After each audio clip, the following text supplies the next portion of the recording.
जय हिंद दोस्तों। बहुत बहुत स्वागत है आपका हमारे और आपके इस प्यारे से यूट्यूब चैनल लर्निंग डे पे। तो हम लोगों ने पिछली क्लास में एटॉमिक स्ट्रक्चर चालू कर दिया था। 2 लेक्चर हम लोग का हो चुका है जिसमें हम लोगों ने एटॉमिक स्ट्रक्चर परमाणु संरचना के बारे में बहुत सारी चीज़ें पढ़ लिया है। आज हम लोग उसके आगे से चालू करेंगे जिसमें हम लोग क्वांटम नंबर पढ़ चुके थे, इलेक्ट्रॉन, प्रोटॉन, न्यूट्रॉन, बोहर्स के मॉडल पढ़ लिया था, बोहर्स की क्या कमियां थी मॉडल में, वो सारी चीज़ें पढ़ लिया था। आज हम लोग पढ़ेंगे इलेक्ट्रॉन की स्थिति।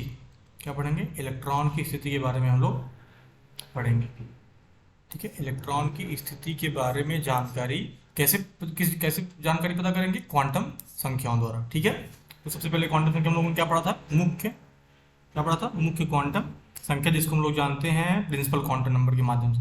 कैसे जानते हैं? प्रिंसिपल क्वांटम नंबर के माध्यम से। और हम जानते हैं इसको एन से प्रदर्शित करते हैं, इसको एन से जाना जाता है। और ये क्या बताता है? ये एनर्जी लेवल बताता है। क्या बताता है? कि जो हम लोगों ने सेल पढ़ा था, KLMN, जो सारे सेल्स होते हैं, कोष होते हैं, उनके ऊर्जा स्तर की बात करता है। किसकी बात करता है? उनके एनर्जी लेवल्स की बात करता है। उनके एनर्जी लेवल्स की बात करता है। अर्थात इसमें कोष के आकार का निर्धारण होता है। कोष के आकार का मतलब के सेल कितना बड़ा बनेगा, मतलब उसमें कितने सारे इलेक्ट्रॉन्स भरे जाएंगे, कितना छोटा बनेगा, कितना बड़ा बनेगा, मतलब उसके आकार के बारे में हम इसमें पता कर सकते हैं। ये जो हमने अभी पिछली क्लास में क्वांटम नंबर पढ़ा था सारे, उसका समरी दिया गया है जो आप लोगों को दिमाग में एकदम सेव रहना चाहिए, जिससे आसानी से आप यही सारी चीज़ें अपने पेपर में लिख सकें और इसी के माध्यम से आप आसानी से समझ सकें कि इसको कैसे करना है। दूसरा क्या पढ़े थे हम लोग? दिगंती क्वांटम संख्या, जिसको हम लोग जानते हैं एजीमुथल क्वांटम नंबर के नाम से, जिसको हम लोग यल से प्रदर्शित करते हैं। यल से ज्ञात होता है, क्या ज्ञात होता है? कि इलेक्ट्रॉन S, P, D तथा F में से किस उप ऊर्जा स्तर या उपकोष में स्थित है। उप ऊर्जा स्तर मतलब किसकी बात कर रहा है? ये सब एनर्जी लेवल। इंग्लिश मीडियम वाले बच्चे इंग्लिश में जानते रहे, हिंदी मीडियम वाले हिंदी में। सब एनर्जी लेवल, किससे जानते हैं इसको? सब एनर्जी लेवल। मतलब यहाँ पे जो S, P, D और F ऑर्बिटल्स होते हैं, उपकोष होते हैं, इसमें जब इलेक्ट्रॉन्स भरे जाते हैं तो उनकी उपस्थिति के बारे में बताता है कि कैसे उसकी सब एनर्जी लेवल, उसकी एनर्जी कितनी है, S, P, D, F में कितने इलेक्ट्रॉन्स भरे जाएंगे, ये सब किससे पता चलता है? दिगंती क्वांटम संख्या के माध्यम से पता चलता है। तीसरा क्या है? तीसरा हम लोग पढ़ते हैं चुंबकीय क्वांटम संख्या। चुंबकीय क्वांटम संख्या क्या होता है? M से इसको लिखते हैं। M क्या होता है? Magnetic quantum number. चुंबकीय को क्या कह सकते हैं? Magnetic quantum number. Magnetic quantum number. ठीक है, इसमें इलेक्ट्रॉन किस कक्षक में स्थित है, इसके बारे में हम यहाँ से पता कर सकते हैं। ठीक है, यहाँ पे जैसे हम लोगों ने बात किया था कि 2 प्रकार के चुंबकीय व्यवहार होते हैं। 2 प्रकार का चुंबकीय व्यवहार होता है। एक होता है डायामैग्नेटिक और एक होता है पैरामैग्नेटिक। क्या होता है? एक होता है डायामैग्नेटिक और दूसरा होता है पैरामैग्नेटिक। अब हम आपको इसमें थोड़ा सा इसके बारे में बताना चाहते हैं कि डायामैग्नेटिक और पैरामैग्नेटिक होते क्या हैं। डायामैग्नेटिक मतलब किसकी बात कर रहा है? जहाँ पे ये ऑर्बिटल्स जो होते हैं, ऑर्बिटल्स मतलब जो इसके उपकोष होते हैं, उनमें इलेक्ट्रॉन्स कैसे भरे जाते हैं। अगर मैं ये ऑर्बिटल की बात करता हूँ या उपकोष की बात करता हूँ, तो आप जानते हैं कि किसी भी ऑर्बिटल में मैक्सिमम 2 इलेक्ट्रॉन भरे जा सकते हैं। अगर ये दोनों युग्मित हैं, मतलब ये दोनों अगर जोड़े में है, पेयर में है, तो हम इसको कह सकते हैं कि ये डायामैग्नेटिक बिहेवियर शो करेगा। ये चुंबकीय में डायामैग्नेटिक व्यवहार शो करेगा। और ये पैरामैग्नेटिक आप लोग को इंग्लिश में इसलिए बता रहा हूँ क्योंकि अगर आप इंग्लिश में नाम याद कर रहेंगे तो आप लोग डिफरेंस आसानी से कर सकते हैं और आपके दिमाग में फीड रहेगा कि डायामैग्नेटिक और पैरामैग्नेटिक में डिफरेंस क्या होता है। पैरामैग्नेटिक क्या हो गया? जैसे अब यहाँ पे यस के लिए बात करें तो सिर्फ एक इलेक्ट्रॉन ऐसे भरा जाएगा, और पी की बात करते हैं तो पी में कितने होते हैं? पी में 3 होते हैं ना, पी में 3 ऑर्बिटल्स होते हैं। तो तीनों ऑर्बिटल्स में अगर हमने 1, 2, 3 इलेक्ट्रॉन, 4 इलेक्ट्रॉन, 5 इलेक्ट्रॉन भर दी, अब भी हम देख रहे हैं कि एक ऑर्बिटल यहाँ पे फुल्ली फिल्ड नहीं है, मतलब ये यहाँ पे 6 के 6 इलेक्ट्रॉन्स नहीं भरे गए हैं, इसलिए हम इसको कह सकते हैं कि ये भी हाफ फील्ड से कम है। इसका मतलब कह सकते हैं पार्शियली फील्ड है। क्या फील्ड है ये? मतलब थोड़ा बहुत फील्ड है, मतलब पूरा फुल्ली फील्ड नहीं है। इसलिए इसकी जो स्थायित्व होगी, इसकी जो स्थिरता होगी वो बहुत कम होगी, इसकी स्टेबिलिटी बहुत कम होगी, इसलिए ये पैरामैग्नेटिक व्यवहार भी शो करेगा। क्लियर हो गया आप लोगों को तीनों क्वांटम संख्या क्लियर। चौथा क्या बात करते हैं हम? किसकी? चौथे की बात करते हैं। चौथा क्या होता है? चक्रण क्वांटम संख्या या फिर स्पिन क्वांटम नंबर, जिसको हम लोग यस से प्रदर्शित करते हैं। यस से जानते हैं कि इलेक्ट्रॉन किस दिशा में चक्रण करता है। हम लोगों ने कल की क्लास में पढ़ा था कि इलेक्ट्रॉन्स घूमते कैसे हैं। हमने देखा था कि एक होता है क्लॉकवाइज और एक होता है एंटी क्लॉकवाइज। 2 तरीके से इलेक्ट्रॉन्स घूम सकते हैं। चाहे वो राइट साइड घड़ी की तरह से घूमते चालू करेंगे, उसको क्लॉकवाइज कहेंगे। इसको क्या कहेंगे? क्लॉकवाइज। और इसको क्या कहेंगे? Anti clockwise. एक होता है वामावर्ती, एक होता है दक्षिणावर्ती। ठीक है, एक होता है एंटी क्लॉकवाइज, एक होता है क्लॉकवाइज। ठीक है, आप देख सकते हैं कि इलेक्ट्रॉन्स किसी भी ऑर्बिटल्स में जब भरे जाते हैं, देखिए जैसे हमने यहाँ पे बात किया पी ऑर्बिटल की बात करते हैं, किसकी, पी उपकोष की बात करते हैं, तो यहाँ पे एक इलेक्ट्रॉन ऐसे होता है, एक इलेक्ट्रॉन ऐसे भरा जाता है, फिर इलेक्ट्रॉन ऐसे भरा जाता है। अब अगर स्टार्ट में भरते जाएंगे तो दोनों का जो दिशा होगी वो एक तरफ ही होती जाती है जब इलेक्ट्रॉन्स भरते हैं। अब उसके बाद जब इसको हम युग्मित बनाने लगते हैं उपकोषों में, तो हम देखते हैं कि जस्ट उसका उल्टा भरते जाते हैं। कैसा, उसका उल्टा भरते जाते हैं। यही होता है दो तरीका का स्पिन। क्लॉक वाइज के लिए क्या होता है और एंटी क्लॉक वाइज के लिए प्लस हाफ और माइनस हाफ वैल्यू होती है यस की। तो हम कह सकते हैं यस की कितनी वैल्यू पाई जाती है, प्लस माइनस हाफ। कितनी, प्लस माइनस हाफ। आपको चारों क्वांटम संख्या क्लियर हो गई। बस इतनी छोटी सी चीज़ थी जो क्वांटम संख्या लोगों को बहुत टफ लगता है। आप देख सकते हैं क्लास में जब पढ़ाया जाता है कॉलेजेस में और कहीं पे भी स्कूल में, तो बच्चों को बहुत टफ लगता है, लेकिन आप देखिए आसानी से आप लोग चारों चीज़ों को अच्छे समझ चुके हैं। अब हम लोग अगला टॉपिक पढ़ते हैं। अगला टॉपिक क्या, ऑफ बाउ प्रिंसिपल। ऑफ बाउ प्रिंसिपल इतना इंपॉर्टेंट है कि इससे सारा जो आप लोग इलेक्ट्रॉनिक विन्यास करते हैं इसी रूल के, इसी नियम के माध्यम से आप लोग कर पाते हैं। कि ऑफ बाउ ने सिद्धांत कहते हैं, पहली बात तो जानिए कि ये एक जर्मन भाषा का शब्द है। ऑफ बाउ क्या है, एक जर्मन भाषा का शब्द है जिसका अर्थ होता है क्या, रचना या निर्माण करना। क्या होता है, रचना या निर्माण करना, मतलब उसको बनाना, उसका स्ट्रक्चर ड्रा करना या उसका बनाना, या फिर उसको स्ट्रक्चराइज करना या फिर उसको बनाना। ठीक है,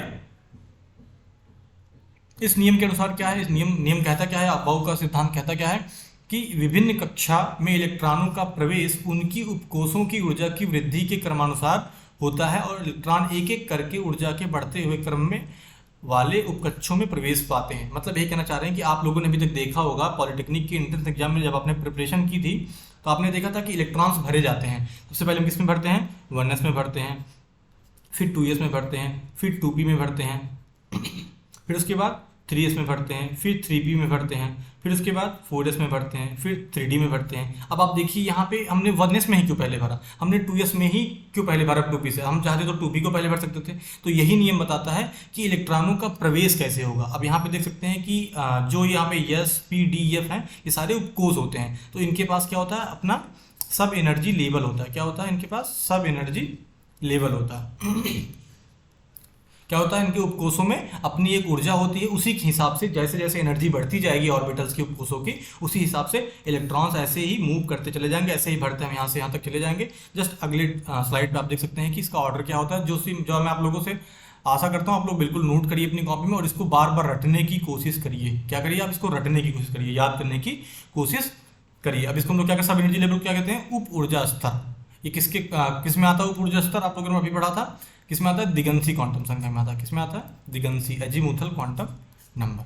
ठीक है, और यहाँ पे 1 2 और जो 3 दिखाई दे रहा है ये क्या होता है, वो होता है प्रिंसिपल क्वांटम नंबर, जिसको हम लोग एन से लिखते हैं। क्या होता है, मुख्य क्वांटम संख्या, जिसको हम लोग एन से लिखते हैं, जिसको हम लोग सेल से भी जानते हैं। किसके माध्यम से जानते हैं, सेल के माध्यम से, जो कि के एल एम एन हम लोगों ने चारों सेल अच्छे से पढ़ रखा है। ठीक है, अब उदाहरण के लिए हम लोग एग्जाम्पल लेते हैं किसका, क्लोरीन का एग्जाम्पल लेते हैं। किसका, क्लोरीन। अभी आप लोगों को बिल्कुल कॉन्सेप्ट क्लियर हो जाएगा। जैसे मैं पिछले कुछ चीज़ों को पढ़ाया था तो आप लोगों को एग्जांपल नहीं दिया था, लेकिन अब यहाँ एग्जांपल आप करते जाएंगे तो आप टॉपिक से भी रिलेट करते जाएंगे जो पीछे आपने पढ़ा था, तो आपको बिल्कुल रिवाइज हो जाएगा कि हाँ अभी मैंने इसको पहले पढ़ा था, अब कितने अच्छे से मेरे दिमाग में फीड हो जा रहा है। क्लोरीन का कितना होता है टॉपिक नंबर 17 होता है। क्लोरीन का कितना होता है 17। इसको डिनोट किससे करते हैं, Cl से करते हैं। तो हम इलेक्ट्रॉन्स भरना चालू करते हैं, 1s2 2s2 2p6 3s2 2 2 4 4 10 2 12 12 और हो जाएगा 3p5 12 5 17 इलेक्ट्रॉन्स भर दिए गए आसानी से। इसमें कोई भी अपवाद नहीं था, नो एक्सेप्शन, मतलब यहाँ पे कोई भी अपवाद नहीं था। क्लियर, एग्जाम्पल आप लोगों को समझ में आ गया। ऐसे ही एग्जाम्पल्स आप लोगों को अगर जैसे अबव प्रिंसिपल पूछेगा तो आप अबव प्रिंसिपल के लिए क्या करेंगे, सबसे पहले इसका रूल का पूरा अच्छे से इसको समझाएंगे, एक्सप्लेन करेंगे अपने जैसा आपने तैयार किया है। अगर आप यही लाइन तैयार कर लेते हैं तो आपके लिए बेस्ट होगा। जैसे ही लेक्चर खत्म होता है, मतलब एक चैप्टर पूरा खत्म होगा तो आपको ये नोट्स प्रोवाइड कर दिया जाएगा। हो सकता है आज ये लेक्चर खत्म हो जाए तो आप लोगों को एटॉमिक स्ट्रक्चर का नोट्स दे दिया जाएगा, फिर अगले लेक्चर में पीरियोडिक टेबल, उसके बाद फिर केमिकल बॉन्डिंग, रासायनिक बंधन हम लोग पढ़ेंगे। उसी हिसाब से आप लोगों को लेक्चर्स के नोट्स मिलते रहेंगे और लगातार आपको लेक्चर मिलते रहेंगे। आप लोग लगातार क्लास में जुड़े रहिए और अपने दोस्तों के साथ भी वीडियो को शेयर करते रहिए और वीडियो को लाइक करते रहिए। क्लोरीन हो गया। अब हम एक एग्जांपल लेते हैं किसका, जिंक का लेते हैं। इसका लेते हैं जिंक। जिंक का एटॉमिक नंबर कितना होता है 30 होता है। कितना होता है 30। अब इसका हम कॉन्फ़िगरेशन करते हैं तो क्या हो जाएगा 1s2 2s2 2p6 3s2 3p6 3d10 उसके बाद हो जाएगा 4s2, 3d10 4s2। तो 2 2 4, 6 4 10, 2 12, 12 6 18, 10 28, 2 30 इलेक्ट्रॉन्स यहाँ पे भरे गए। अब आप यहाँ पे देख सकते हैं कि कोई भी पेयर यस में 2 और 2 इलेक्ट्रॉन्स मैक्सिमम भरे गए हैं, डी में भी 10 भरे गए हैं, हम लोग जानते हैं पी में 6 भरे गए हैं। आपने पढ़ा ही होगा कि यस में मैक्सिमम 2 इलेक्ट्रॉन यहाँ पे भरे, किसी भी ऑर्बिटल में मैक्सिमम 2 भरे जाते हैं। लेकिन अगर हम एक एक सबसेल की बात करते हैं, यस में कितने इलेक्ट्रॉन भरे जाएंगे? 2 इलेक्ट्रॉन। यस उपकोष में कितने इलेक्ट्रॉन भरे जाएंगे? 2। पी की बात करते हैं तो पी क्या होता है? P X, P Z, P Y. अभी हमने जस्ट इसकी पिछले लेक्चर में सारी चीजें पढ़ी थी। एक इलेक्ट्रॉन, 2। आप इलेक्ट्रॉन हमेशा ऐसे ही भरेंगे और कभी भी एक साथ नहीं कि दोनों भर सकते हैं पहले ऑर्बिटल में, ऐसा नहीं भरना, एक एक करके भरते जाएंगे। उसके बाद फिर जितने इलेक्ट्रॉन्स बचते हैं वैसे भरते जाएंगे। फिर उसके बाद ऐसे उल्टी डायरेक्शन में, उल्टी दिशा के हिसाब से, जैसे हमने स्पिन क्वांटम नंबर में पढ़ा, चक्कर क्वांटम संख्या में, वैसे यहाँ पे 6 इलेक्ट्रॉन्स। ऐसे ही डी ऑर्बिटल्स में कितने भरे जाते हैं? डी ऑर्बिटल्स में कितने भरे जाते हैं? 10 इलेक्ट्रॉन्स। इसके पास 5 ऑर्बिटल्स होते हैं। कितने होते हैं? 5 उपकोष होते हैं। 1 2 3 4 5 6 7 8 9 10 इलेक्ट्रॉन्स यहाँ पे हमने आसानी से भर दिए। ठीक है। ऐसे एफ में कितने होता है? एफ में होता है 14 इलेक्ट्रॉन्स। इसके पास 7 ऑर्बिटल्स होते हैं। 7 दूनी 14, जितना ऑर्बिटल्स उससे 2 गुना ज्यादा इलेक्ट्रॉन्स। या फिर कह सकते हैं आप कि जितना जितना इलेक्ट्रॉन उसका आधा ऑर्बिटल। 1 2 3 4 5 6, यहाँ पे एक बढ़ा देते हैं, 7 हो गया। 1 2 3 4 5, 1 2 3 4 5 6 7 8 9 10 11 12 13 14। मैक्सिमम कितने इलेक्ट्रॉन भरे गए यहाँ पे? 14 इलेक्ट्रॉन्स भरे गए। किसमें भरे गए? ये हो गया एफ ऑर्बिटल, एफ उपकोष हो गया। और ये क्या हो गया? डी उपकोष हो गया, डी ऑर्बिटल हो गया। क्लियर? आप लोग को सारी कॉन्सेप्ट क्लियर हो गया ना? हाँ, यहाँ पे कितने इलेक्ट्रॉन भरे गए? 14 इलेक्ट्रॉन भरे गए। ठीक है, 14। डी में 10 भरे गए और पी में 6 इलेक्ट्रॉन और यस में 2 इलेक्ट्रॉन।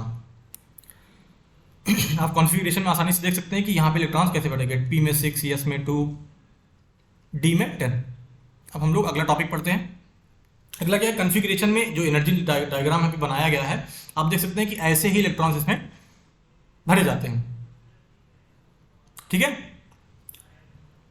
तो इलेक्ट्रॉनों, कलर चेंज कर लेते हैं यहाँ से, डार्क येलो। चलो, येलो दिखेगा नहीं आप लोगों को, आप लोगों के लिए मैं ग्रीन कर देता हूँ। इस ब्लैक भी अच्छे चलेगा, ब्लैक ही कर देते हैं। चलो, अब देखते हैं इलेक्ट्रॉन्स जो है, इलेक्ट्रॉनों के कक्षकों में भरने के क्रम को चित्र में दिखाया गया है, जिसमें इलेक्ट्रॉन तीर की दिशा में भर जाते हैं। अब देखिए मैं कैसे बताता हूँ आपको। यहाँ से 1s में इलेक्ट्रॉन हमने भरना चालू किया। 1s से फिर कहाँ जाएंगे? ऐसे ऐसे 1s से कहाँ जाएंगे? फिर 2s में जाएंगे। 2s से कहाँ जाएंगे? 2p में जाएंगे। 2p से फिर 3s में जाएंगे। 3s से फिर कहाँ में जाएंगे? 3p में जाएंगे। 3p से कहाँ जाएंगे? 4s में जाएंगे। 4s से कहाँ पे जाएंगे? 3d में। 3d से 4p।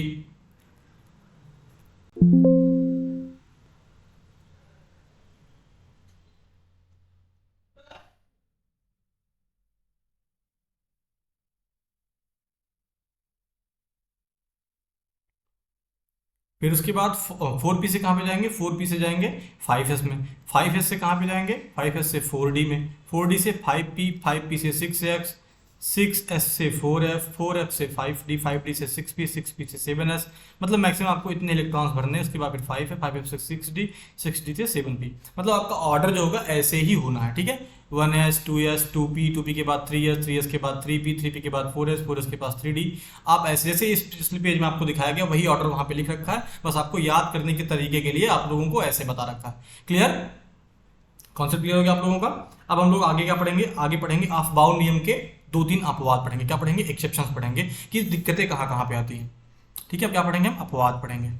तो अपवाद, अब सबसे पहले आप लोग देखते हैं कि सबसे पहला जो अपवाद है, आप लिख सकते हैं कि परमाणु क्रमांक 24 29 41, 24 29 41 42 44 45 47। आप लोग इसको अपने कॉपी में नोट करते जाइए, क्योंकि मैंने नोट्स में ये नहीं डाला है, क्योंकि मुझे आप लोगों को अच्छे से समझाना था इसको। इतने एटॉमिक नंबर वाले जो एलिमेंट्स हैं, इतने सारे परमाणु क्रमांक वाले जो एलिमेंट्स हैं, ठीक है, हाँ, ऐसे तत्व हैं जो जिनके बाह्यतम बाह्यतम कक्ष के यस उपकक्ष में दो इलेक्ट्रॉन उपर्युक्त नियमानुसार रखे जाते हैं, परंतु इन सभी में उस यस उपकक्ष में एक एक इलेक्ट्रॉन बाह्यतम कक्ष से पहले कक्ष के डी उपकक्ष में चला जाता है, जिसमें वे अतिरिक्त अस्थायी विन्यास धारण कर लेते हैं। मतलब ये कहना चाह रहा है, मैं आपको एग्जांपल से समझाता हूँ कि यहाँ पे जब हम देखेंगे कॉन्फ़िगरेशन इसका विन्यास करते समय इन सभी एलिमेंट्स का, तो लास्ट में इलेक्ट्रॉन्स कहाँ पे भरे जाते हैं, लास्ट में इलेक्ट्रॉन भरे जाते हैं यस उपकक्ष के यस उपकोष के यस उपकोष में दो इलेक्ट्रॉन्स भरे जाते हैं। उसके बाद क्या करते हैं, इस नियम के अनुसार, मतलब ये जो नियम है अफबाउ का प्रिंसिपल, इस नियम के अनुसार यहाँ से इलेक्ट्रॉन्स को उठा करके क्या कर देंगे, जस्ट इसके पहले वाले जो डी ऑर्बिटल्स हैं उसमें हम भर देंगे। ठीक है, जो डी ऑर्बिटल डी उपकोष है उसमें हम ला करके दोनों इलेक्ट्रॉन्स को भर देंगे। ठीक है, जैसे हम एग्जाम्पल के लिए बात करते हैं, सबसे पहला एग्जाम्पल आता है क्रोमियम। क्या आता है, क्रोमियम। क्रोमियम के लिए हम देखेंगे एग्जाम्पल क्या है। क्रोमियम का एटॉमिक नंबर कितना होता है, 24। सबसे पहला वाला एग्जाम्पल लेते हैं 24। तो 24 के लिए क्या भरेंगे हम, 1s2 2s2 2p6 3s2 2 2 4 6 4 10 10 2 12 12 6 18 18 4s2 18 2 20 20। उसके बाद क्या हो जाएगा, 20 4 24 3d4 हो जाएगा। ठीक है, अब हम क्या देख पा रहे हैं यहाँ पे यहाँ पे क्या देख पा रहे हैं कि अब देखिए ये 3d4 है और ये 4s2 है। ठीक है, अब ये देख पा रहे हैं कि आपको पता होना चाहिए कि मतलब स्थिरता के लिए, मतलब अगर स्टेबिलिटी बढ़ाने के लिए हम कोई भी काम क्यों करते हैं, जैसे आप खाना किस लिए खाते हैं, आप खाने इसलिए खाते हैं क्योंकि आपको एनर्जी की जरूरत है, क्योंकि आपको दिन भर काम करना है, मतलब आप स्टेबल होना चाह रहे हैं। स्टेबल होने का मतलब आपको कम से कम जितनी एनर्जी, जैसे अगर आपको मान लिया जाए कि आपको 800 किलो कैलोरी दिन भर में चाहिए, तो आपको इतनी चाहिए, इसलिए चाहिए आपको स्टेबल होने के लिए। ठीक है, वैसे ही इन सभी जितने भी सबसेल्स हैं, जितने भी उपकोष हैं, उनमें भी इलेक्ट्रॉन्स भरे जाते हैं। वो कैसे भरे जाते हैं मैंने आप लोग को बताया। अब देखिए यहाँ पे 4 है, तो 1 2 3 4 5, 1 2 3 4 इलेक्ट्रॉन है। देखिए ना, ये हाफ फिल्ड है, नहीं ये आधा भरा है, ना ये पूरा भरा है। मतलब ये बिल्कुल भी आप कह सकते हैं कि जो ये है इसकी स्टेबिलिटी, अगर स्टेबिलिटी का हम तुलना करते हैं, किससे तुलना करेंगे, 4s2 से, तो 4s2 का जो स्टेबिलिटी होगा इससे ज़्यादा हो जाएगा। लेकिन जो कि इलेक्ट्रॉन्स इसमें ज़्यादा, स्टेबिलिटी इसकी ज़्यादा होनी चाहिए थी। इसके लिए एक रूल होता है, यही यहाँ पे अपवाद होता है कि आप देखेंगे कि यहाँ से यस में से जो दो इलेक्ट्रॉन्स थे, एक इलेक्ट्रॉन यहाँ से निकाल करके हम 3d में डाल देंगे एक इलेक्ट्रॉन, तो यहाँ से क्या हो जाएगा, सपोज करिए ये 4s वाला था और ये 3d वाला था, 2 3 4 1 2 3 4 5। अब देखिए यहाँ पे एक इलेक्ट्रॉन था, यहाँ पे एक इलेक्ट्रॉन था, और 1 2 3 4 इलेक्ट्रॉन्स 3d में भरे गए थे। अब देखिए यहाँ पे क्या करना, यही अपवाद है, यही हर केस में करना आपको। सारे में लास्ट में दो इलेक्ट्रॉन यहाँ पे यस में भरे रहेंगे, और 3d में भी ऐसे ही 2 1 इलेक्ट्रॉन हमेशा हाफ फील्ड में या फुल फील्ड में कम रहेंगे, जिसमें से आपको यस में से एक इलेक्ट्रॉन उठा करके यहाँ पे जंप करा के यहाँ पे भर देना है। तो क्या बन जाएगा, देखिए मैं बना के आपको बता रहा हूँ। एक इलेक्ट्रॉन यहाँ पे भरा गया, फिर 3d में हमने क्या भर दिया, 1 2 3 4 5, 1 2 3 4 5। अब यहाँ पे देख रहे हैं कि ये 3d 5 हो गया, ये 4s1 हो गया। अब क्या हो गया, यस में कितने इलेक्ट्रॉन भरे जाते थे, यस में भरे जाते थे 2 इलेक्ट्रॉन्स मैक्सिमम, और डी में कितने भरे जाते थे, 10 इलेक्ट्रॉन्स। अब इन दोनों का आधा क्या हो जाएगा, 1 इलेक्ट्रॉन, और यहाँ पे कितना हो जाएगा, 5 इलेक्ट्रॉन। ये किसके लिए होता है, ये फुल्ली फील्ड के लिए, मतलब ये अगर पूरा भरा था। और ये किसके लिए होता है, ये हाफ फील्ड के लिए होता है, आधा भरा। आप ये जानते हैं कि हाफ फील्ड की स्टेबिलिटी, मतलब स्थिरता जो होगी वो कम होगी किससे, फुल्ली फील्ड से। फुल्ली फील्ड की जो स्टेबिलिटी होगी, स्थिरता जो होगी, वो ज़्यादा होगी हाफ फील्ड से। लेकिन अगर हाफ फील्ड, अगर आप देख रहे हैं, अगर हाफ फील्ड यहाँ पे है और यहाँ पे आप देख रहे हैं कि फुल फील्ड है, अगर आप दोनों को हाफ फील्ड बना पाएंगे तो ये इलेक्ट्रॉनिक विन्यास जो होगा वो सबसे सही माना जाएगा किसी भी एक्सेप्शनल केस में, चाहे वो 24 हो, 29 हो, 41 हो, 42 हो, सभी के लिए। ठीक है दोस्तों,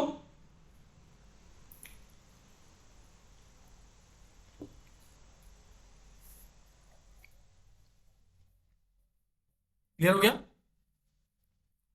अब हम बात करते हैं, अब इस जो हमने यहाँ पे इलेक्ट्रॉनिक कॉन्फ़िगरेशन किया, अब यहाँ से हम इसको बदल सकते हैं। कैसे बदलेंगे, ये देखिए हमने क्या किया, इसको 4s1 बना दिया, इसको 3d5 बना दिया। जिन बच्चों को प्यास लगती जाए पानी पीते जाइए, क्योंकि मैं भी बोलते जा रहा हूँ तो मुझे प्यास लगती है, मैं पानी पी लेता हूँ। आपको भी कोई भी डिस्कम्फर्ट हो, कोई भी अनकंफर्टेबल फील हो, आप उठ करके पानी पी लीजिए, थोड़ा सा 1-2 मिनट टहल के आ जाइए, लेकिन पढ़ाई लगातार आपकी चलनी चाहिए।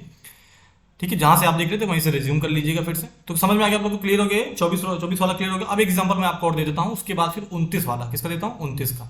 29 किसका होता है एटॉमिक नंबर, 29 होता है कॉपर के लिए। किसका होता है? कॉपर का। इसको आप देने के बाद आप इसका पूरा जितना भी अपवाद है सारा समझ जाएंगे। इसका कॉन्फ़िगरेशन हम आसानी से पहले कैसे करेंगे उसके नियम के हिसाब जैसे हम लोग किया था पहले 1s2 2s2 एज सिंपल, मतलब साधारण रूप से जैसे हम लोग किए थे करते हैं हरदम बिना अपवाद के। कैसे करेंगे आप देख सकते हैं 1s2 2s2 2p6 3s2 3p6 2 2 4 6 4 10 10 2 12 6 18 18 4s2 18 2 20 20 और यहाँ पे क्या हो जाएगा 3d9 हो जाएगा। क्या हो जाएगा? 3d9 हो जाएगा। अब देखिए यहाँ पे वही करना है कि डी में हम कितने इलेक्ट्रॉन भर सकते हैं? मैक्सिमम 10 इलेक्ट्रॉन भर सकते हैं। डी ऑर्बिटल में डी कोष में हम मैक्सिमम कितने इलेक्ट्रॉन भर सकते हैं? 10। 1 2 3 4 5 6 7 8 9। यहाँ पे कितने इलेक्ट्रॉन हमारे पास? 9 है। और यस में कितना भरा गया है? 2। यस तो फुल्ली फिल्ड था, यस तो पूरी तरीके से भरा हुआ। लेकिन अब देखिए यहाँ से हमको क्या करना है? जस्ट वही अपवाद वाला नियम लगाना है। क्या करना है? यहाँ से एक इलेक्ट्रॉन उठा करके यहाँ पे करा देना है जंप। तो ये क्या हो जाएगा? ये फुल्ली फिल्ड हो जाएगा। क्या हो जाएगा? ये फुल्ली फिल्ड हो जाएगा, पूरी तरीके से ये भरा जाएगा। मैं आपको इसका ऑर्डर लिखवा दूंगा कि फुल्ली फील्ड में किसकी स्टेबिलिटी, किसकी स्थिरता ज्यादा होती है और हाफ फील्ड में किसकी स्थिरता कम होती है, उसके बारे में आपको बताऊंगा। आप ये जान लीजिए कि अगर डी ऑर्बिटल है, डी कोष है, तो अगर ये फुल्ली फील्ड है सॉरी बच्चों थोड़ी सी खांसी आ रही है, लेकिन आप लोगों के लिए मैं मेहनत कर रहा हूँ। जैसे आप लोग भी डेडिकेशन के साथ पढ़ाई करिए जिससे आपका भी बिल्कुल सेमेस्टर बहुत अच्छा जाए। केमिस्ट्री में आपको फोड़ना है, बस ये जान लीजिए आप लोग। और बाकी सब्जेक्ट जो चल रहे हैं आप लोग को पता ही होगा क्या कर रहे हैं आप लोग, ठीक है।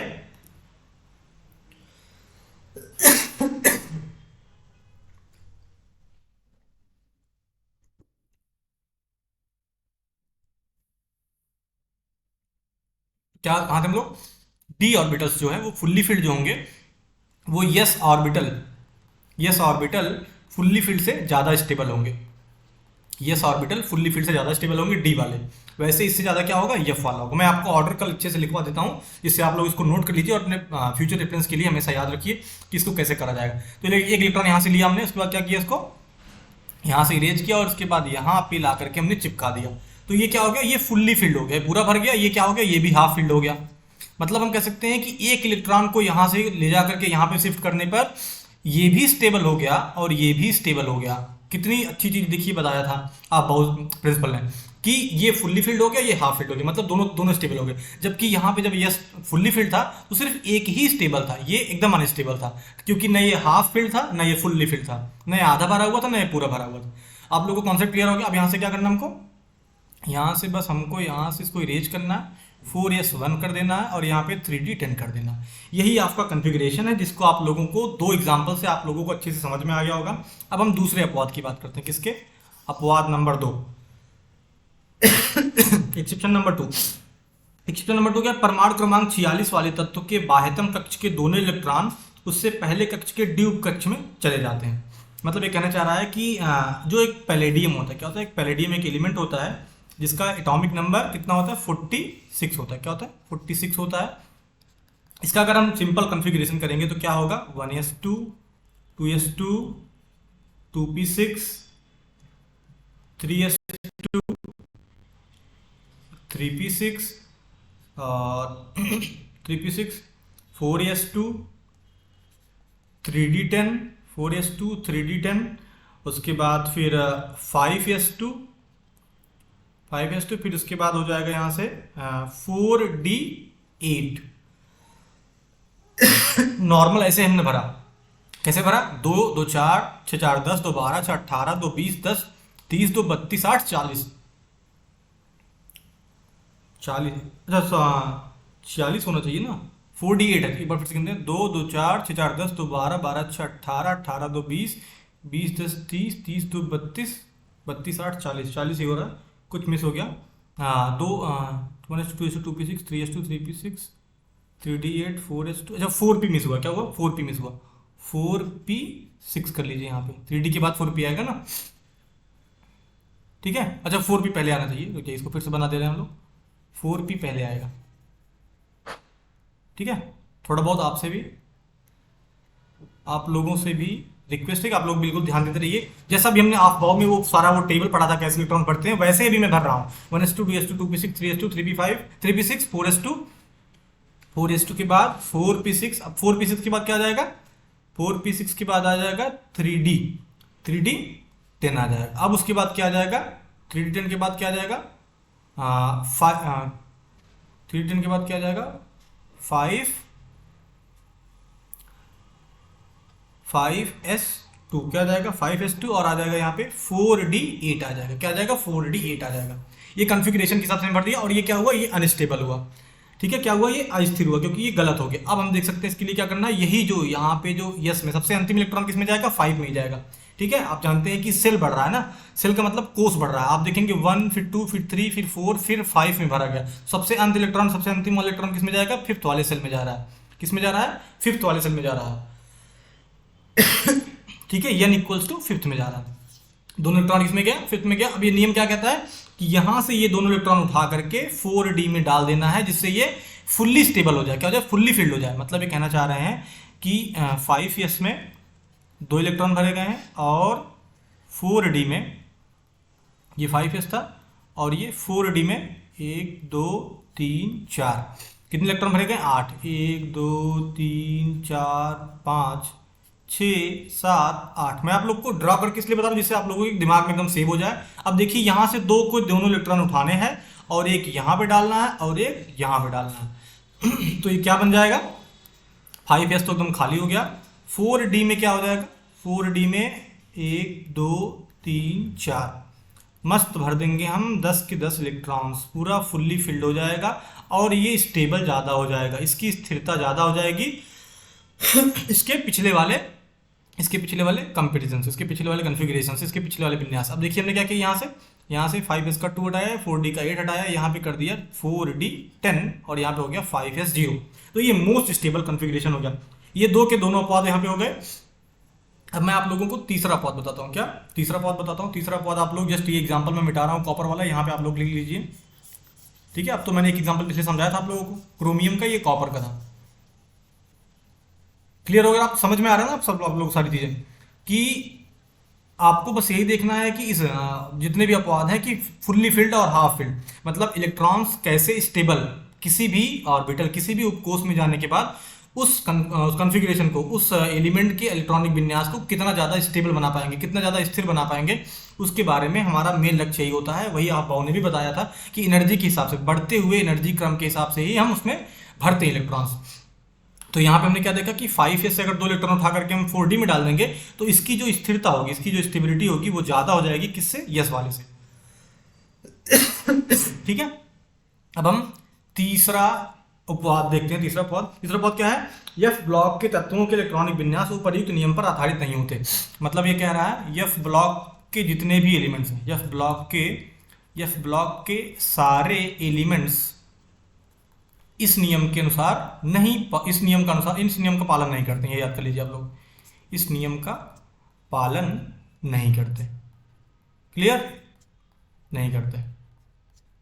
एफ ब्लॉक के सारे एलिमेंट्स इस नियम का पालन नहीं करते, कोई भी नहीं करता जी। जो नियम कौन सा बात करें, ऑफ बाउ की बात करें। ऑफ बाउ प्रिंसिपल का बिल्कुल भी पालन ये नहीं करते हैं।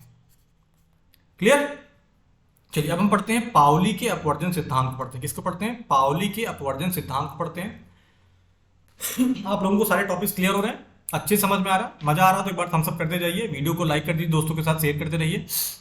अब हम पढ़ते हैं पाउली का अपवर्जन सिद्धांत। क्या पढ़ते हैं, पाउली का अपवर्जन सिद्धांत, मतलब पाउली एक्सक्लूजन प्रिंसिपल। इन्होंने भी एक नियम दिया था। क्या नियम दिया था कि इलेक्ट्रॉन्स कैसे भरे जाते हैं। हम लोगों ने देखा जैसे कि किसी भी सेल में एक इलेक्ट्रॉन भर सकते हैं। यहाँ पे यस ऑर्बिटल है तो 2 इलेक्ट्रॉन भर सकते हैं। पी में कैसे भर सकते हैं हम, हमने देखा 1 2 3 इलेक्ट्रॉन, फिर उसके बाद पेयरिंग होती है, फिर इसका युग्म बनता है, ऐसे ऐसे इलेक्ट्रॉन भरे जाते हैं। तो इसी के बारे में उन्होंने बताया था।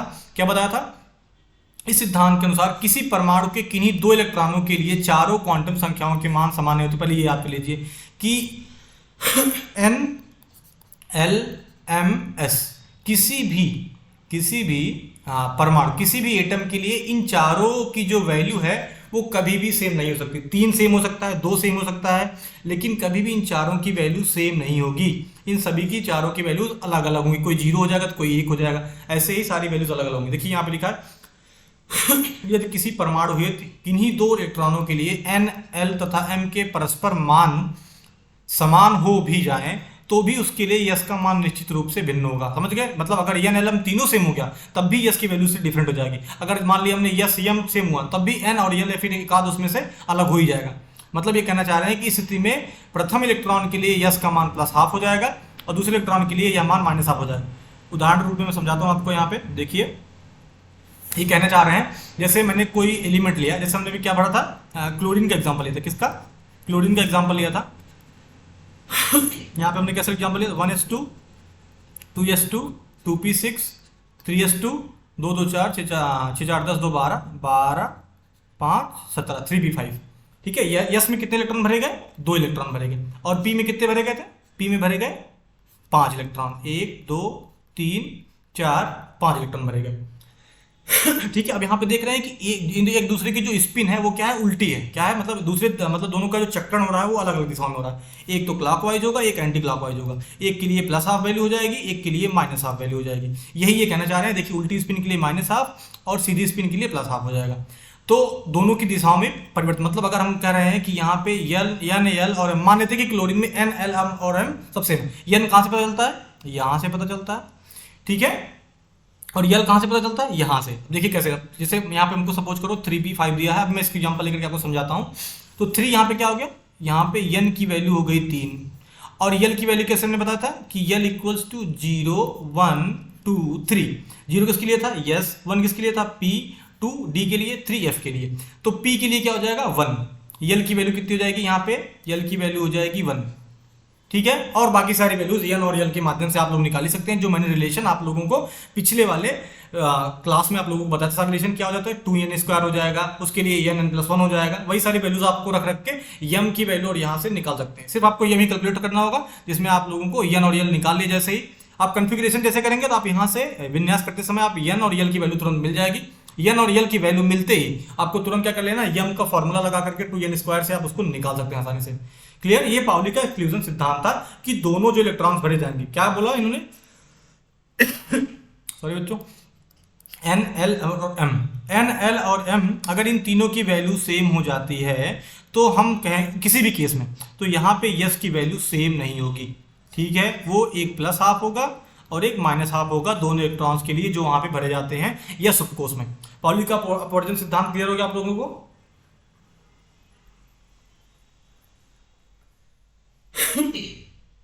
जैसे एग्जांपल के रूप में प्रथम ऊर्जा स्तर में केवल 2 इलेक्ट्रॉन होते हैं जिनके चक्रण विपरीत होते हैं। इसके लिए n की वैल्यू 1, l की वैल्यू 0, m की वैल्यू 0 होते हैं।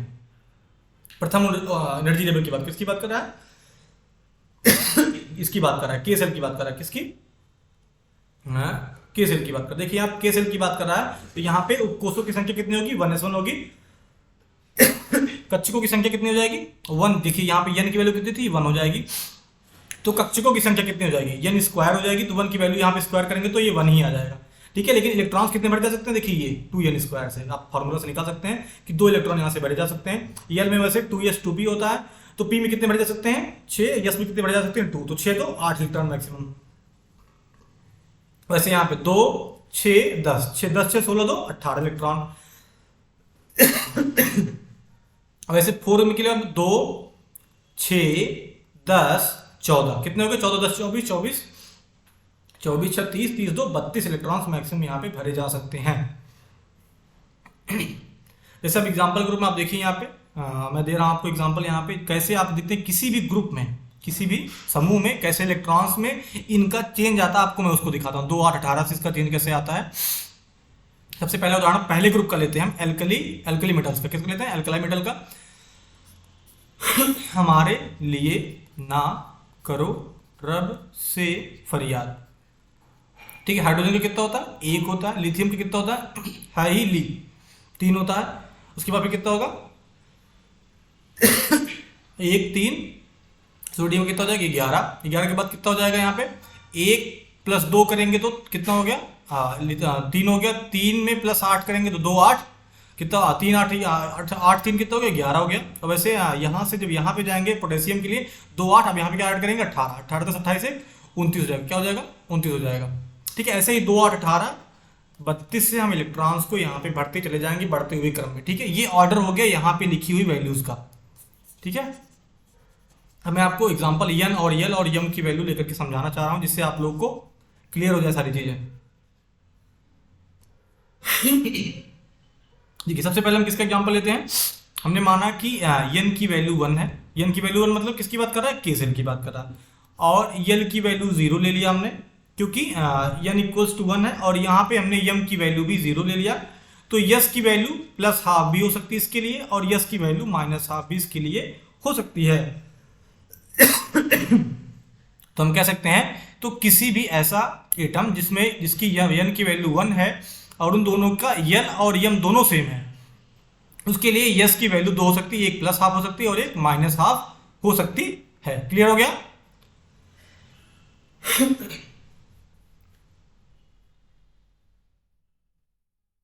आप जानते हैं कि कोई भी कक्षक जैसे n इक्वल्स टू 1 है तो किसकी बात कर रहा है, वो 1s की बात कर रहा है, 1s की बात कर रहा है, क्योंकि n यहाँ पे 1 हो जाएगा, n 1 होगा। और s में कितने इलेक्ट्रॉन मैक्सिमम भरे जा सकते हैं, सिर्फ 2 इलेक्ट्रॉन्स मैक्सिमम भरे जा सकते हैं। कितने, 2 इलेक्ट्रॉन भरे जा सकते हैं। तो 2 इलेक्ट्रॉन कैसे भरे जा सकते हैं, एक तो प्लस हाफ में हो जाएगा, एक माइनस हाफ में हो जाएगा। एक क्लॉकवाइज में भरा जा सकता है और एक एंटी क्लॉकवाइज में भरा जा सकता है। वैसे आप लोग n इक्वल्स टू 2 के लिए भी कर सकते हैं। n इक्वल्स टू 2 के लिए क्या हो जाएगा, n इक्वल्स टू 2 के लिए क्या हो जाएगा, यल की वैल्यू 0 हो जाएगी, यल की वैल्यू 1 भी हो जाएगी। कैसे हो जाएगी, देखिए यस के लिए क्या हो जाएगा, यस के लिए क्या होती है यल की वैल्यू 0, और पी के लिए क्या होती है यल की वैल्यू 1 हो जाएगी, डी के लिए क्या हो जाएगी 2। अब देखिए यहाँ पे यन अगर यहाँ पे 2 है तो 2 के लिए किसका बन सकता है, 2 यस हो सकता है और 2 पी बन सकता है। तो यस के लिए यल की वैल्यू 0, पी के लिए यल की वैल्यू 1। तो इस यन के लिए क्या हो जाएगा, दो वैल्यूज हमारे पास आएंगी, यल की वैल्यू 0 भी आएगी, यल की वैल्यू 1 भी आएगी। तो आप जानते हैं यल अगर 0 है तो यम भी 0 हो जाएगा, जैसे सेम वाले पिछले फॉर्मूले से जो हमने कराया था आप लोगों को मैग्नेटिक क्वांटम नंबर में। यल की वैल्यू 0 तो यम की वैल्यू भी 0 हो जाएगी। और यल की वैल्यू 1 है, यल की वैल्यू 1 आप लोग को पता था कैसे भरा जाएगा। यल की वैल्यू अगर 1 है तो ये कहां से कहां तक होगा, माइनस यल टू प्लस यल तक होगा। कहां से होगा, मतलब -1 0 और 1, क्या क्या हो जाएगा, -1 और 0 और 1। यल की वैल्यू यहाँ पे यम की वैल्यू कितने आ जाएगी, यहाँ पे यम की वैल्यू आ जाएगी माइनस यल से लेकर के प्लस यल तक आ जाएगी। तो हम किसको 3 तरीके से यहाँ पे यम की वैल्यू कितनी आ जाएगी, 3 आएगी। यम की वैल्यू एक -1, यम की वैल्यू एक 0, यम की वैल्यू एक +1। क्लियर हो गया आप लोग। n इक्वल्स टू 2 के लिए यहाँ पे यल की 2 वैल्यूज आती हैं 0 और 1, और यम के लिए अगर यल 0 है तो यम 0 हो जाएगा, यल 1 है तो यम की कितनी वैल्यूज आ जाएंगी, 3, -1 0 और 1। आप लोग थोड़ा सा क्लियर नहीं होंगे, मैं आप लोग को दिखाना चाहता हूँ क्योंकि आप लोग सोच रहे हैं सर ये क्या पढ़ा रहे हैं, मुझे नहीं पता। देखिए यहाँ पे एग्जांपल दिया ना, देखिए यल इक्वल्स टू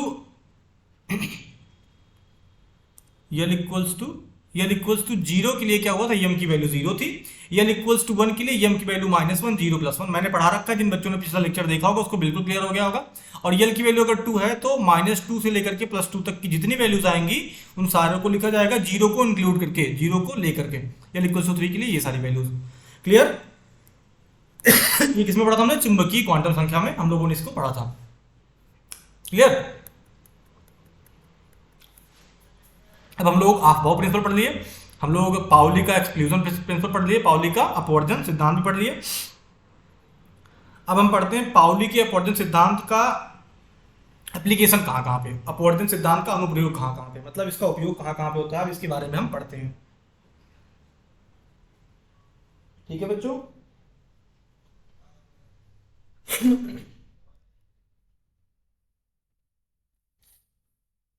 ठीक है, अब हम लोग कहाँ पढ़ते हैं, अब हम पढ़ते हैं ये पाउली के अपवर्जन सिद्धांत का अनुप्रयोग। अनुप्रयोग क्या होता है, application of Pauli exclusion principle. Pauli exclusion principle या नियम के निम्नलिखित अनुप्रयोग क्या क्या है। किसी मुख्य ऊर्जा स्तर में इलेक्ट्रॉनों की संख्या 2n² होती। अब मैं जितने सारे यहाँ पे प्रॉपर्टीज बता रहा हूँ, जितने सारे इनकी एप्लीकेशन बता रहा हूँ, आप लोगों के दिमाग में एकदम सेव हो जाना चाहिए।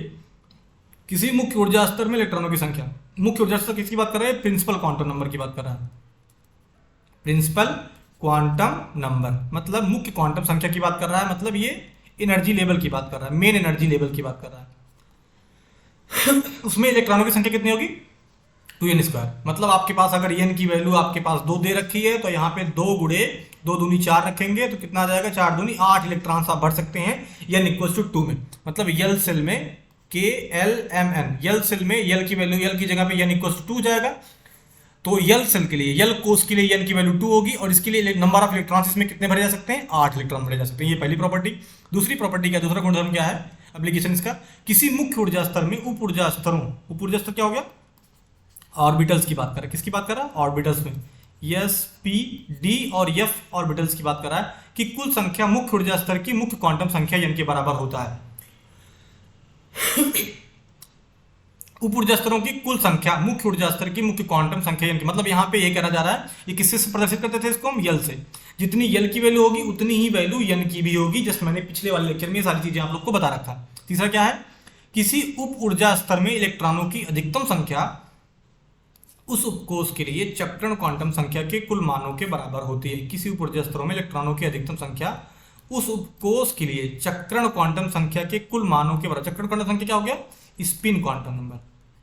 ये चौथा वाला क्वांटम नंबर है, स्पिन क्वांटम नंबर है। यहाँ पे कह रहा है उप ऊर्जा स्तर। उप ऊर्जा स्तर मतलब किसकी बात कर रहा है? यल की बात कर रहा है। यहाँ पे जो यल की वैल्यूज निकलेंगी यहाँ पे, जैसे यस के लिए क्या था? 0, पी के लिए 1, डी के लिए 2 और एफ के लिए 3। उतना ही यहाँ पे भी वैल्यूज इसकी आएंगी स्पिन क्वांटम नंबर की भी। यही यहाँ पे ये कह रहा है, ठीक है। जैसे यस में 0 था, यल की वैल्यू यहाँ पे यस के लिए 0 हो जाएगी, वैसे ही यस के लिए भी क्या हो जाएगी? यस की वैल्यू 0 हो जाएगी यहाँ पर। जैसे यहाँ पे पी के लिए यल की वैल्यू 1 हो जाएगी तो 1 के लिए क्या हो जाएगा? -1, 0 और +1, ठीक है। अब हम बात करते हैं चौथा प्रॉपर्टी क्या है? किसी उप ऊर्जा स्तर में कक्षकों की संख्या चुंबकीय क्वांटम संख्याओं के मान 2l+1 के बराबर होती है। किसी उप ऊर्जा स्तर में कक्षकों की संख्या, कक्षकों मतलब किसकी बात कर रहा है? ये बात कर रहा है ऑर्बिटल्स की। किसकी बात कर रहा है? ऑर्बिटल्स की। किसी उप ऊर्जा स्तर में कक्षकों की संख्या चुंबकीय क्वांटम संख्या के मान के 2l+1 के बराबर होगी। तो ये मतलब यम की बात कर रहा है। किसकी बात कर रहा है? 2l+1 यम के मान के बराबर होगी, 2l+1 के बराबर होगी उप ऊर्जा स्तर, ठीक है। ये सारी प्रॉपर्टीज आपको याद करना है, ये आपको कहीं पे इंप्लीमेंट है, आपको कहीं पे आपको लिखना नहीं, बस आपको ये याद कर लेना है कि किसी उप ऊर्जा स्तर में कक्षकों की संख्या होगी, मतलब जो ऑर्बिटल्स की संख्या होगी वो चुंबकीय क्वांटम संख्याओं के मान 2l+1 के बराबर होगी। जैसे मैं लेता हूं यहाँ पे एग्जाम्पल, पी ऑर्बिटल का एग्जाम्पल लेता हूँ। पी के लिए यल की वैल्यू कितनी हो गई थी? 1।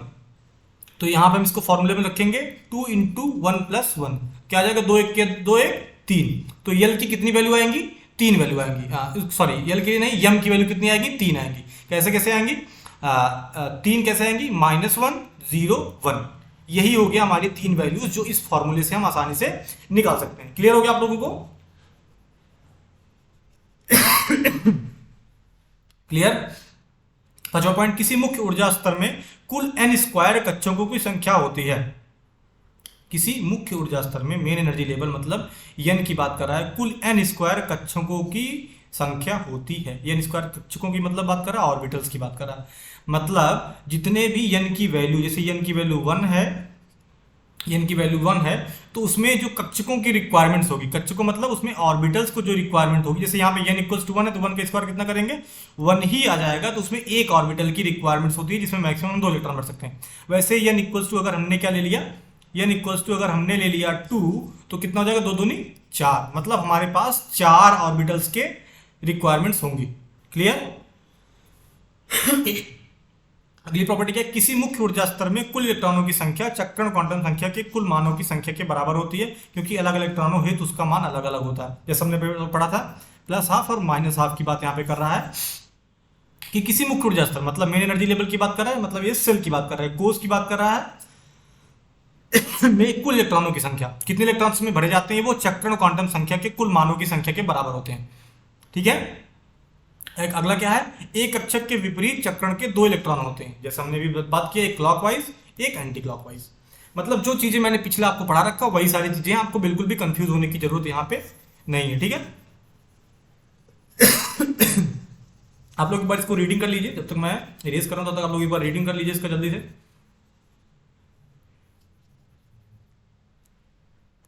अब हम पढ़ते हैं हुंस रूल। क्या पढ़ते हैं? हुंस का नियम। क्या पढ़ते हैं? हुंस का रूल, हुंस का नियम। आपने कौन कौन सा पढ़ लिया? अफबाउ प्रिंसिपल, जो इलेक्ट्रॉनिक विन्यास करने का तरीका बताते हैं, और दूसरा आपने क्या पढ़ा? पाउली का अपवर्तन सिद्धांत पढ़ लिया, जो इलेक्ट्रॉन्स को भरने का तरीका बताते हैं। ठीक है, अब उसके बाद आता है हुंस रूल। हुंस रूल क्या होता है कि हुंस के नियम के अनुसार किसी उपकोष के कक्ष में इलेक्ट्रॉन तभी युग्मित होंगे जब उस उपकोष के सभी संभव कक्षकों में एक इलेक्ट्रॉन भर जाता है। इलेक्ट्रॉन तब युग्मित होते हैं तो युग्म के इलेक्ट्रॉन विपरीत चक्रण में डाले जाते हैं, भरे जाते हैं। कितनी आसान सी देखी चीज यहाँ पे है। मैं सबसे पहले किसकी बात कर रहा हूँ? हाँ, यस की बात करता हूँ, यस उपकोष की बात करता हूँ। एक एक एग्जाम्पल लेकर क्या कुछ समझाता हूँ। यस में अगर हमने देखा कि एक इलेक्ट्रॉन ऐसा भर रखा, ठीक है, एक इलेक्ट्रॉन ऐसा भर रखा और एक में भर लिया हमने, यस में एक ऐसा भर रखा, तो हम क्या चेक करेंगे कि हमारा ये चीज पहले गलत, क्योंकि ये पहले भरे नहीं जा सकता। पहले भरेंगे तो हम ऐसे डायरेक्शन में भरेंगे जिसके लिए यस की वैल्यू +½ होती है। ठीक है, अब देखिए यहां पे देखा जैसे हमने, तो यहां पे पहले बाद वाला इलेक्ट्रॉन भर दिया, तो ऐसा पॉसिबल ही नहीं है। जब हमने आगे एक इलेक्ट्रॉन भर दिया है, अब हमको जब इसका हमें युग्म बनाना है, पेयर बनाना होगा, तो क्या करेंगे? एक इलेक्ट्रॉन यहाँ पे पहले से भरा है, तो दूसरा इलेक्ट्रॉन जस्ट इसके उल्टी स्पिन, मतलब इसकी उल्टी दिशा में इसको इलेक्ट्रॉन को भर देंगे, तो ये हमारे लिए यस ऑर्बिटल्स के इलेक्ट्रॉन भरने का तरीका हो जाएगा। यही हुंस ने बताया था। पी के एग्जाम्पल और समझते हैं किससे? पी ऑर्बिटल से। आप इंग्लिश के शब्दों को जरूर याद करिए। उपकोष होता है ऑर्बिटल, क्या होता है? उपकक्ष होता है, उपकक्षकों को कहते हैं उपकोष।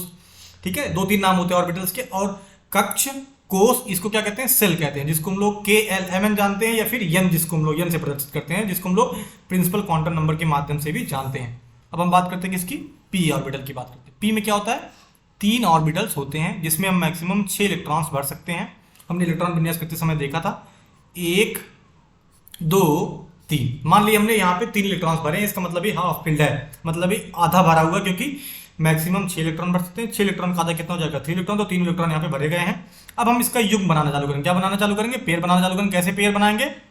एक, अब यहाँ पे इलेक्ट्रॉन भर लिया हमने, फिर यहाँ पे भरेंगे, फिर यहाँ पे भरेंगे। ऐसा नहीं,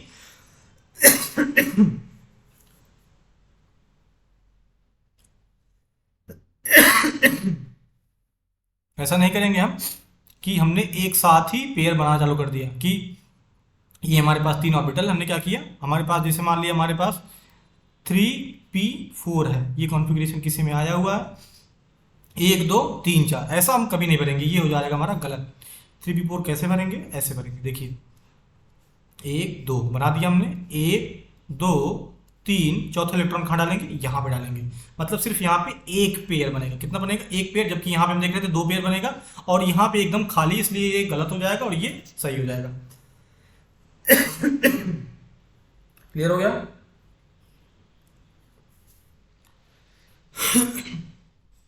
हुंस का रूल आप लोग क्लियर? ऐसे हम बात करते हैं किसकी? डी की बात करते हैं। डी में कितने इलेक्ट्रॉन भरे जा सकते हैं? डी में मैक्सिमम 10 इलेक्ट्रॉन भरे जा सकते हैं। 2 3 1 2 3 4 5। ठीक है, अब हम क्या करेंगे? यहाँ पे मैक्सिमम 10 इलेक्ट्रॉन भरे जा सकते हैं। फुल्ली फील्ड के लिए 10 इलेक्ट्रॉन स्टेबल होगा, और हाफ फील्ड के लिए 5 इलेक्ट्रॉन। हमने माना कि हमारे पास 1 2 3 4 5, मतलब हमारे पास यहाँ पे 3d6 दे रखा है, तो हमने क्या किया? ये 5 ऐसे भर दिया। अब ऐसे नहीं है कि कहीं पे ले जाकर के हमने 6 पूरा कर दिया, ऐसा नहीं करना, ये हो जाएगा गलत। हमको क्या करना है? हमको यहीं से जैसे हम 1 2 3 4 5, अगला इलेक्ट्रॉन कहाँ पे जाएगा? 6, सीधा आगे से भरेंगे, डायरेक्ट आगे से, ऐसे ही इलेक्ट्रॉन भरते जाएंगे। अब मान लिया यहाँ पे हमारे पास 3 7 हो गया, 3 7 हो गया, तो क्या भर देंगे? एक इलेक्ट्रॉन यहाँ पे भर देंगे। अब मान लिया यहाँ पे हमने ऐसा कर दिया, 3d10 ले लिया। क्या ले लिया हमने? 3d10 ले लिया। तो अब सारे इलेक्ट्रॉन्स भर जाएंगे और ये क्या हो जाएगा? फुल्ली फिल्ड हो जाएगा, पूरी तरीके से भर जाएगा। इसको क्या कहेंगे? स्टेबल कॉन्फ़िगरेशन कहेंगे। क्या कहेंगे? स्थिर स्थिर विन्यास कहेंगे।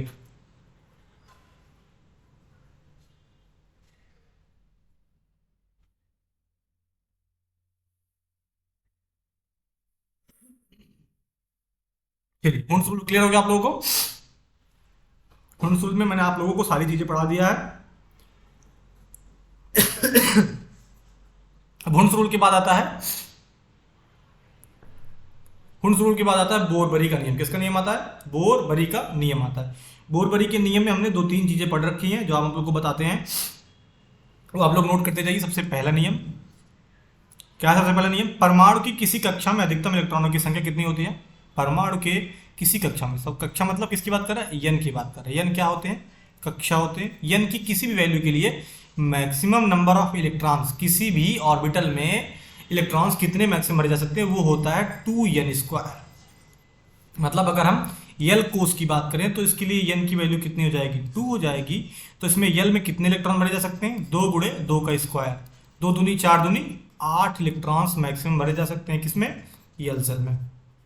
आज आप लोग थोड़ा सा चला लीजिए, थोड़ी सी तबीयत खराब है, खांसी बार बार आ रही है, लेकिन ये है कि आप लोगों के लिए मैं बिल्कुल वीडियोस लाते रहूंगा, क्योंकि 2 दिन गैप हो गया, इसलिए मैं चाह रहा हूँ आप लोगों के लिए वीडियो लेकर के आ गया।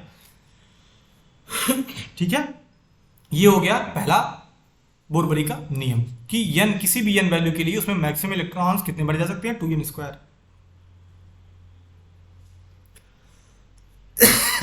और आप जानते होंगे किसी भी परमाणु के लिए उसके बाह्यतम कक्षा में, मतलब उसके वैलेंस सेल में, किसमें? उसके वैलेंस सेल में, बाह्यतम कक्षा में, बाह्यतम कक्षा में कितने इलेक्ट्रॉन भरे जा सकते हैं मैक्सिमम?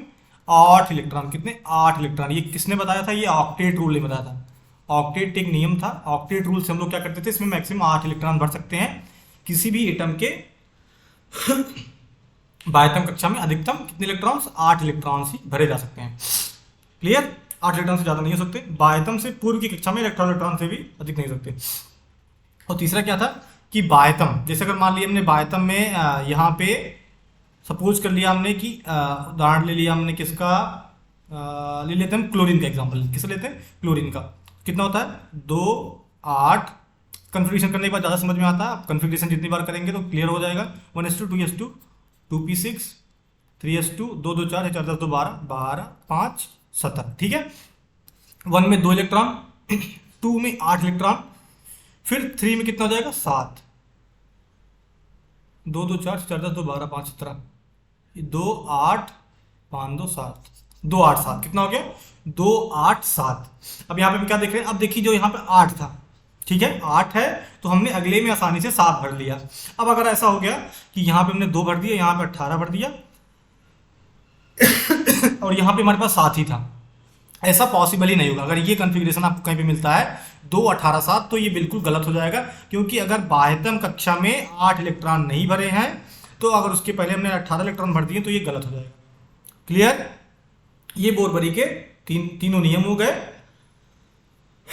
ठीक है, और मैक्सिमम आप ये लो याद करिए, 2 नियम बहुत इंपॉर्टेंट होता है कि वैलेंस सेल, उसके बाह्यतम कक्षा में मैक्सिमम 8 इलेक्ट्रॉन भरे जा सकते हैं। और पहला नियम क्या था कि किसी भी n वैल्यू के लिए उसमें मैक्सिमम इलेक्ट्रॉन कितने भरे जा सकते हैं? 2n²। क्लियर? दोस्तों थोड़ी सी खांसी ज़्यादा हो रही है, लेकिन मैं आप लोगों के लिए जो क्वेश्चन लेकर के आया था, अभी थोड़ा सा नहीं करा पाऊंगा क्योंकि अभी दिक्कत थोड़ी सी मुझे लग रहा है ज़्यादा हो रही है, लेकिन आपको मैं भरोसा दिलाता हूँ कि अभी कुछ देर बाद हो सकता हो, आपके लिए मैं 15 से 20 मिनट बाद आपके लिए क्वेश्चंस का सीरीज डाउनलोड, मतलब रिकॉर्ड करके मैं डाल दूंगा। आप लोग उसको देख लीजिएगा, क्वेश्चंस प्रैक्टिस करेंगे तो आप लोग आसानी से हो जाएगा क्लियर। ठीक है, धन्यवाद दोस्तों, बहुत बहुत जय हिंद।